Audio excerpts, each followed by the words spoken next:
wanted to look at some of the announcements by World Rugby that have come out this week. So, firstly, the controversial Nations Championship. So featuring the top 12 rugby countries will go ahead from 2026. So that's following a narrow vote in favour by the World Council. So that will be the 6 nations teams, the Rugby Championship teams, and 2 other teams to be selected by SANZAAR. So that's more than likely, you might as well lock it in. It's going to be Fiji and Japan in a competitive series that will be played in the existing July and November international windows.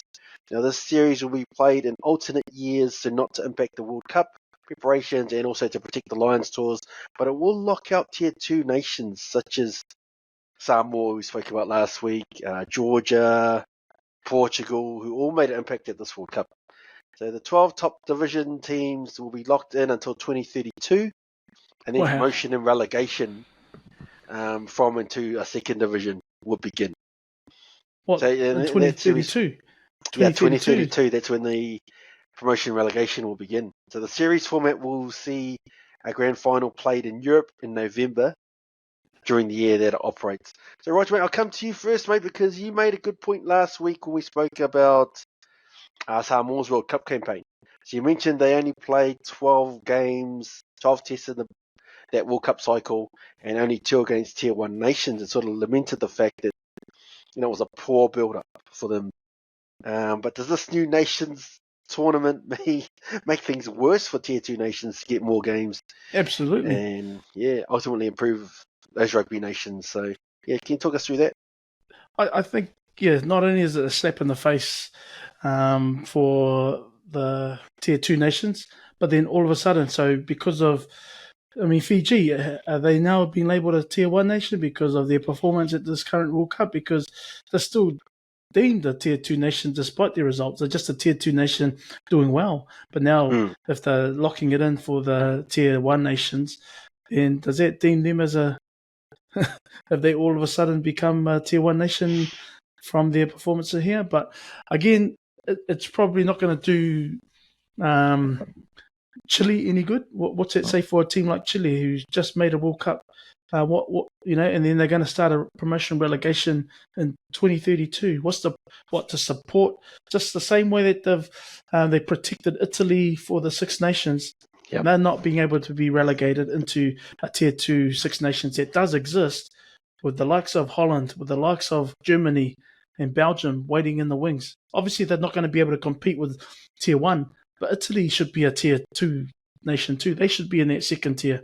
But it looks like a bit of an overhaul where, regardless of the uproar of teams such as Samoa and a lot of the other Tier 2 nations not getting regular game time versus your Tier 1 nations, it just strengthens them. And then is it just them protecting themselves by making sure that this is always going to be the case? The top teams are always going to be the same guys. And Scotland, Italy are part of that because they're part of the Six Nations. They're in there and thereabouts, and they haven't beaten the All Blacks ever, nor have the Italians, and yet they're considered top 12. Wales haven't beaten the All Blacks since 1953. I just love that stat because it's one that I always remember, and it just does my head in when they consider Wales as a top nation. Yet they haven't beaten the All Blacks since 1953. Similar, it took how long for the Irish to be competitive and to win, but they still can't get through to a semi-final. They can't. They're not successful at Rugby World Cups, but they're ranked number 1. So again, protecting their own. It's the rich just supporting and protecting their own. So the big teams, the teams that are already at the top, just get further and further further afield from the second tier nations, and then they put Samoa in another competition with the likes of Canada, America, and then Tonga's in there as well. But how is that strengthening? That again, we're gonna come and do another full circle to 2027, and in Australia, and we'll probably have the same stats. Samoa has played X amount of games, and in that X amount of games, only 2 or 3 were tier 1s. When are we going to get a series against an Ireland? When are we going to get a 3-test series against England because there's no money in it, right? So they'd rather have the French tour or the Welsh come over. 20, I don't know when it is, but the Australians are already promoting the Test series against the Lions after an abysmal World Cup. And yet, regardless of that, they still get the revenue come through. They still get the support, regardless of what the result. Yet, our Pacific Island nations, especially Fiji, do well. Georgia make some noise. Japan makes some noise. So Japan, in a way, they've been rewarded because of the evolution of rugby. Thank you to Eddie Jones. Thank you to Tony Brown and Jamie Joseph. So their nations have been rewarded. But what about the Samoans? What about the Tongas? You've got a lot of they fear the loophole of former internationals from Tier 1 nations going back and playing for their Pacific Island nations or their nations of heritage. And yet this is what gets announced when this World Cup hasn't even finished. I don't know. They're just looking after their own, and it just does more damage to widen that gap between the lesser nations and then the ones that are already on top. 24 teams as well that they mentioned at the next World Cup. It just means more teams will make it, but then it's going to be the same fodder. By the time it comes down to the playoffs, Argentina might sneak in again, Fiji, but then it's going to be the same old majority Six Nations rugby championship teams. Yeah, I agree. If it's always the Tier 1s always playing against each other and then the Tier 2s always playing against each other, the Tier 2s can't improve. So we see teams like, Portugal, you talked about, they received a hero's welcome on return from the World Cup. You see the passion they have. That was their best ever campaign. Yep. Georgia, you talked about, they've been close for, 10, 15 years. We just needed more quality games against top-ranked teams. Yeah. You go back to 2007 when they made really massive improvements from Georgia. Came out of the blue, and yet where are we now? And then we can't even talk about Samoa. We haven't made a quarterfinal since 1999, 95. We made some sort of so that's where I'm thinking that we made a quarterfinal playoff in 1999 when we played Scotland that were in the orange. And that was the last time we came close to a quarterfinal. And now with the introduction of 24 teams, is that what they're going to... I don't know what the format is. I haven't seen it. But the more teams in it, does that mean is because it's not going to be an easy transition through to quarterfinals because then they have another round before the quarterfinals between the pools and the quarterfinals. So, yeah.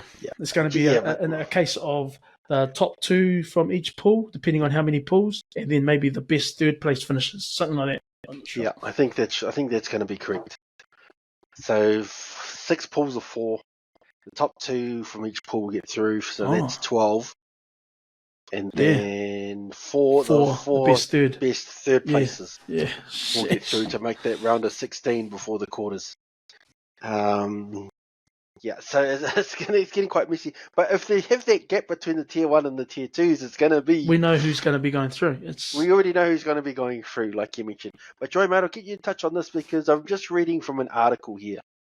And this is what it says. So it says, it was reported that the World Council, representatives of the test-playing nations, voted 41-10 to pass the nation's championship, with a minimum of 39 votes required for 2/3 majority to get this thing over the line. Now, the votes are heavily stacked towards Tier 1 nations, and there are reports that both Georgia and Samoa, from outside Tier 1, voted to support this new competition. So while Argentina, they were the only Tier 1 team that voted against this competition.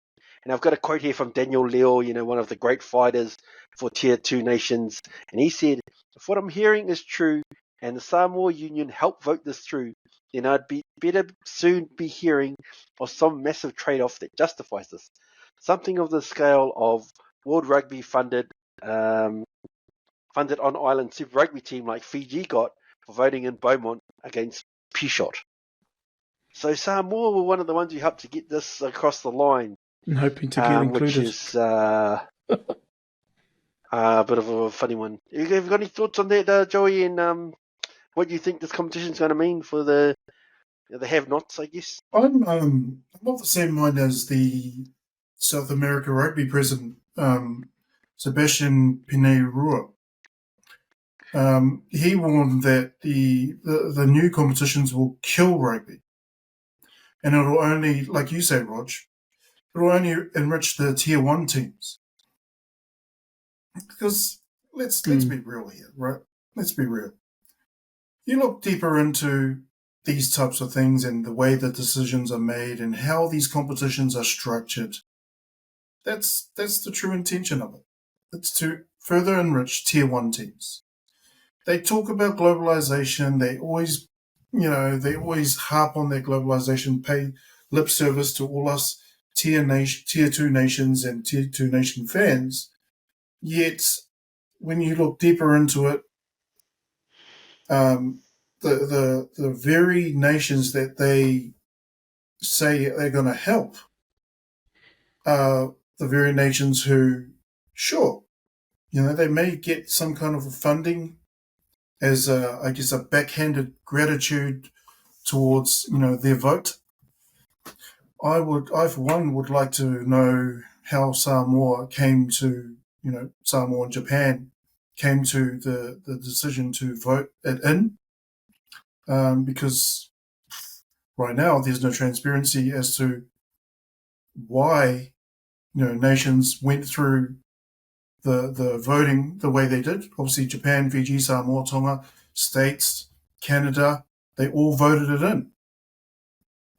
And the annual Pacific Nations Cup will include all those nations I just mentioned, right? Pacific nations. So it's almost like a second tier. Why don't you call it the Ring of Fire?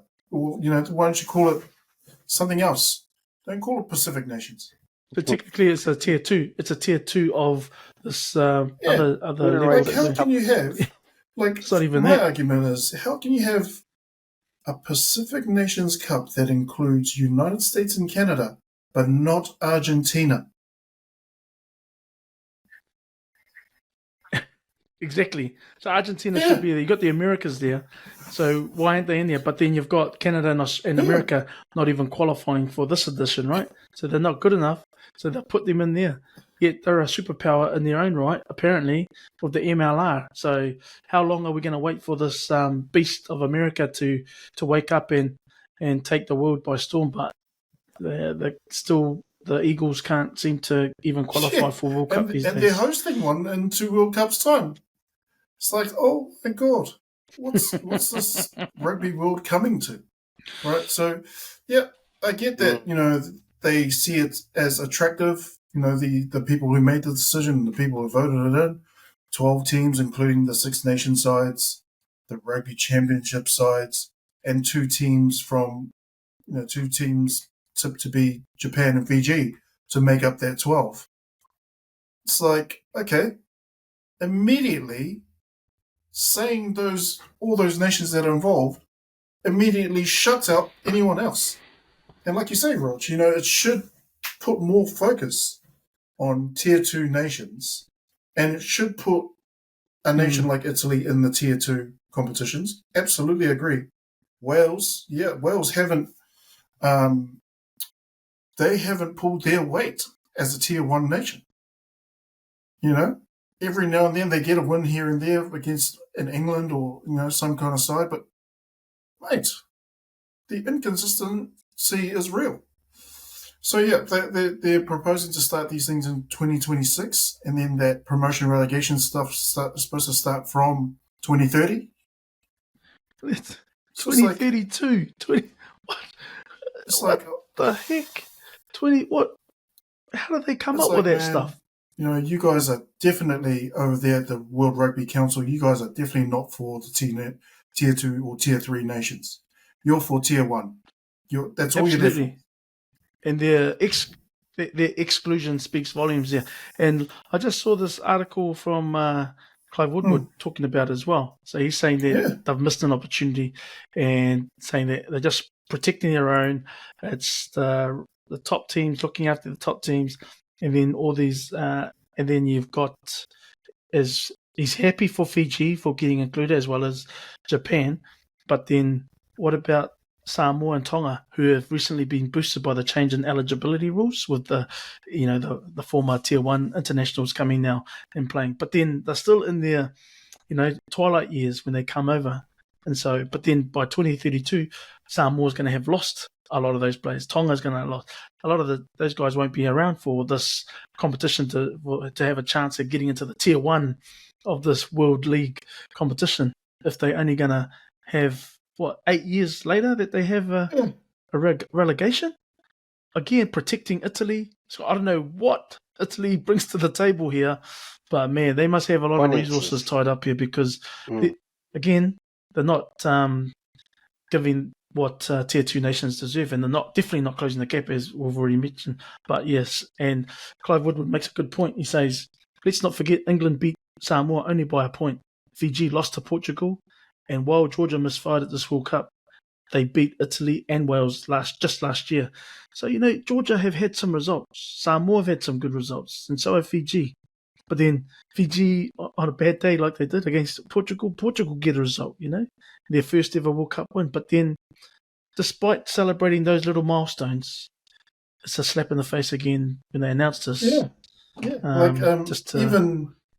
Even that post-match interview that Seilala Mapusota, the coach of Samoa, talking about give these Tier 2 nations like Samoa and the likes more game time or more matches against Tier 1 nations.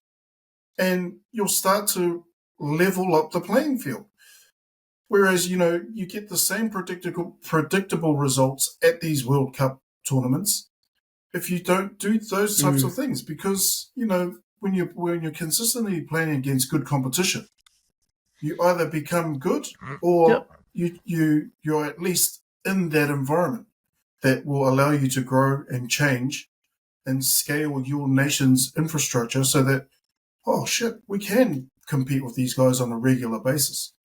I'm wondering if World Rugby are only focused on the revenue they get from gate takings at Twickenham type games and broadcasting rights, right? Because broadcasting's everything in that space. And, whoever is getting the majority of broadcasting rights, that's where all the money's going because, they get the pay-per-view revenue. And then you've got the gate takings, which is another thing that Tier 2 nations have to fight tooth and nail just to get fairness around that. It takes 2 teams to play at Twickenham, not 1. Yet one always gets the lion's share of the gate takings when a Tier 2 nation's playing. There's no fairness. And unfortunately for World Rugby, they think they've got the wool over everyone's eyes. They don't. We know exactly what they're doing. We question everything they're doing, yet they still do it. And unfortunately, until heads roll, unfortunately, I'm a fan of Bill Beaumont as a player, even as an administrator, but unfortunately for him, he's 1, the mouthpiece, and 2, I'm not sure he realizes what goes on behind closed doors, behind his back. He seems like a good man, and I've met the man before, absolute gentleman, but he's the face of a corrupt organization that only wants the best for tier 1 nations. Yeah, and it just continues on the imbalance of, this. There's not enough games for Tier 2 or Tier 3 versus Tier 1. And so it just continues the cycle of the only time that we'll mix with the Tier 1 nations is at a Rugby World Cup. This World League does not strengthen World Rugby. And the best example that you've got there, Joey, you're saying, enhancing play, getting better by playing Tier 1 is Ireland. Ireland is a classic example now. And we've seen that because they had so many close losses leading up in the last 10 or so years. But now they're just... the regular contenders, they are at the top of the pile in terms of rugby teams. So they're a team to beat, a team that even the All Blacks are unsure that we can compete with them, but it's not necessarily guaranteed now to beat them. So there's that unpredictable. But the only reason why they're there is that Ireland have improved in playing regular matches and also but building on their player depth. But then Clive Woodward makes a good point that this World League only enhances the France and England teams. They've got better depth than the likes of Wales, Scotland and Ireland included. because they don't have as much of a player depth similar to those teams in Ireland and in England and France. And so then they've got the demands of the Six Nations on top of this as well, of this as well. So where does it leave the second tier nations? Again, we just get further and further behind from where the tier one, the direction that they're taking. So lopsided, big time. The announcement is the best timing is it wasn't, but the World Cup hasn't even finished. So they need to be inclusive rather than exclusive, because otherwise we're still going to get these massive games like the blowouts against Romania, against Spain. Not Spain, sorry, Portugal, from the tier one nations. So the heavy losses that we get, although they're happy to be at a Rugby World Cup every 4 years, but at the detriment of a result such as that. And so that doesn't close the gap any better than this World League competition. So I'm at a loss to think. Because you look at teams like, imagine if Georgia got the chances that these teams have got. Because you mentioned that before, Roger, 2007 they made some noise. That was, we're going to be at the 2027 World Cup next. This is going to be 20 years that they haven't been given a chance to improve on what they've built. Because they would be a tier one nation or close to it by now if they'd got the chances that, say, Italy had gotten. Exactly. And somehow Italy have got that stronghold. How they keep on maintaining their time in there, I don't know. But Joey touched on it. Like their TV ratings, even though they keep getting smoked, is through the roof, and they can pack up the San Siro. They're getting 50,000 to their games, even though they're getting wasted. So it comes back to the money. That's what it all boils down to. It boils down to the money. And Italy, despite being hopeless on the field, are money makers off the field. And as long as they keep making lots of money for the teams, they'll stay in there. And that's where Japan come in. And Japan come in as well. Exactly. Japan's in that same. They've got the population, they can pack out stadiums, even if a lot of the audience don't even understand rugby, but they're just there excited just to be a part of the crowd. And they'll pay whatever money it takes to be in there. Whoever's doing the promotional gigs in Japan has got a good thing going, because those stadiums are always packed. Even when the Sunwolves were playing. Even when the Sunwolves were playing, it was packed. So it's like... Well, one thing I did want to talk about, just on this, like one thing that sort of got brushed over a little bit, they had to get 2/3 majority to get this across the line. So a lot of the tier 2 nations had to sort of be on board to get this online. The only tier 1 nation who said no was Argentina. And the two tier 2 nations who agreed were Samoa and Georgia, who were the two teams who are probably on the cusp of pushing once that promotion relegation starts. So Daniel Leo, he's right. He's got a point. What's the payoff? Hey, what is World Rugby? What are they giving to Samoa for that vote? But that's saying it that way. There's got some signs of corruption. It is. It's this massive politics. So you remember the point he raised up was with Augustine Pichot. He was trying to take on Bill Beaumont, who you talked about before, Joey. I'm not sure if much people remember that, but Pichot, he was the ex-Argentine halfback. Yep. So he made a play to be head of World Rugby, and he said it's basically full of these old white guys who are behind the times, and he had some revolutionary and forward-thinking ideas. And in particular, he was going to be a champion for the Tier 2 nations. Yep. So on the surface, it seemed like he was going to win with some sort of underhand dealings and strange voting by certain partners. Samoa was part of that, and maybe that's how they got that status quo. Is that how they got their test in Apia against All Blacks? Well, they got something. I don't know what they got, but Fiji voted against Pichot, even though he would have helped them immensely. And what they got was what Daniel Leo's touching on, as they got that Super Rugby team that they wanted. So Bill Beaumont, he's good at playing the politics. Says, I'll give you that team. You vote for me. And Samoa, they probably got that Apia test. Said, we'll take that. We'll give you a vote for that. But there's that the shot of Pichot when Argentina were playing, I think the All Blacks. So he's still around. Hopefully he sticks his hand up next time around when it comes around again. But we've got to get rid of Bill Beaumont. So he's got too much underhand pocket dealings where he can get these tier 2 nations on board. And it feels like the tier 2 nations are they're happy to sort of fight for the scraps off the main table from the tier 1 nations. Whatever they can get. Whatever they can get. And sort of like Samoa's been promised something, and Georgia's probably been promised something. Yeah.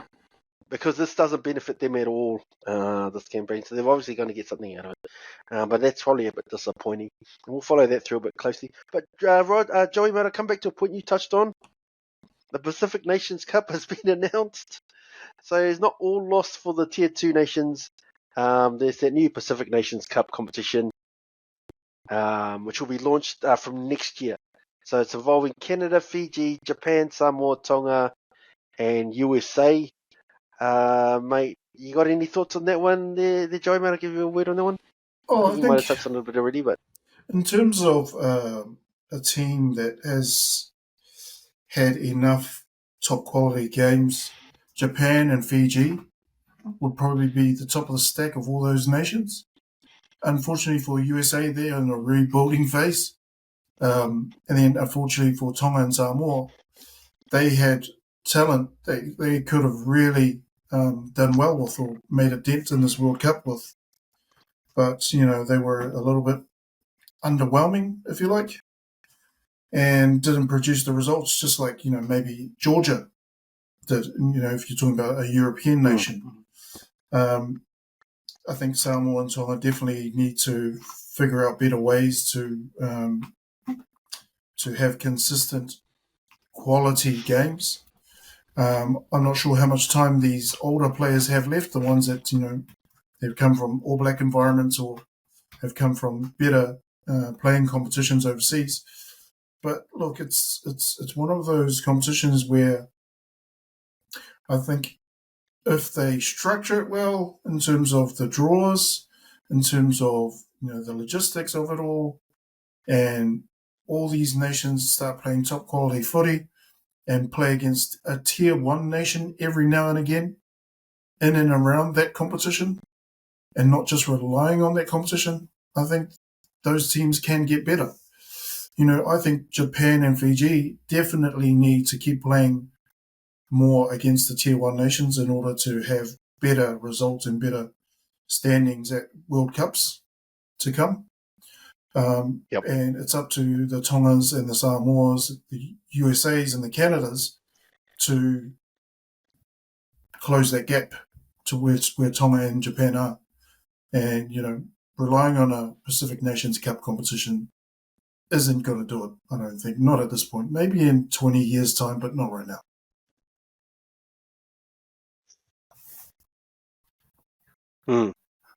Yeah, I agree with that. So it's going to be an interesting competition.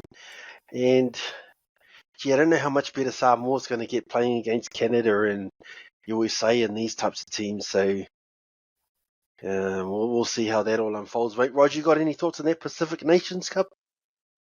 Nothing said about there, mate. It's just as rubbish as this World League, mate. It's just, again, like you mentioned, it's just the scraps. It's just the scraps just to keep us interested. And but again, it's not going to enhance us. We want to be playing Tier 2. It's going to be another stat like that come next World Cup is that, we've played X amount of games, 12. Maybe we've played 20 games with this new Pacific Championship, right? We've played 20 games, but then how many Tier 1 nations have we played within those 20 games? It'll just be the Canada, America, Tonga. So and then you plateau because you only play to the level that you play against the teams that you play against. That's right. Yep. And we've been saying that, every World Cup, we'll say, Samoa, they'll put in a good performance here and there each World Cup where they're right up there and you think, shucks, so they could have got a bit more invested in their development to play against elite, better competition. I could have recorded this podcast 2019, 2015, said the same thing. Georgia's been in the same boat. We just play this again in 20 years' time. Just play this in 20 years' time. It'd be the same situation. Hopefully not. Hopefully Samoa's got promoted to the 2033 we'll be back, boys. I'm down for that. I'm down for that. Italy finally get relegated. Yeah, they've had long enough to develop. They're not getting any better. But it's that stronghold. Yep.